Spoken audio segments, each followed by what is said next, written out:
आपण सर्वजण यशस्वी व्हायचं स्वप्न पाहतो, पण काही लोक खरोखरच पुढे जातात आणि काही मध्येच थांबतात. याचं कारण काय? स्टीफन कवी यांच्या प्रसिद्ध पुस्तकात the 7 habits of highly effective people या प्रश्नाचं उत्तर आहे. पहिली सवय, प्रोॲक्टिव्ह बना. यशस्वी लोक परिस्थितीवर तक्रार करत नाहीत, ते स्वतः परिस्थिती बदलतात. ते म्हणतात, मी जबाबदार आहे माझ्या जीवनासाठी. दुसरी सवय, शेवट लक्षात ठेवून सुरुवात करा. तुमच्या ध्येयाचं चित्र डोळ्यासमोर ठेवा.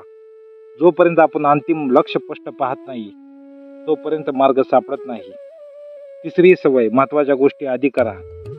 वेळेचं व्यवस्थापन म्हणजे फक्त काम करणं नव्हे, तर योग्य काम आधी करणं. चौथी सवय, विन विन विचार करा. जीवन स्पर्धा नाही, सहकार्य आहे. जिंकताना इतरांना जिंकवणं हाच खरा यशाचा मार्ग आहे. पाचवी सवय, आधी समजून घ्या, मग समजवण्याचा प्रयत्न करा.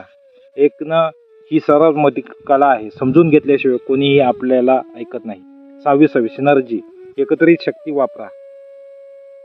टीमवर्क म्हणजे फक्त एकत्र काम करणे नव्हे, तर एकमेकाच्या शक्तीचा उपयोग करून काहीतरी मोठं साध्य करणं. आणि सातवी सवय, शार्पन द सॉ, स्वतःचा विकास करत राहा. यश मिळालं म्हणजे प्रवास संपला नाही. शिकत राहा, वाढत राहा आणि प्रेरणा देत राहा. ही सातवी सवय फक्त सवय नाही, तर एक जीवनशैली आहे. त्या स्वीकारा आणि तुमचं आयुष्य बदलताना स्वतः बघा.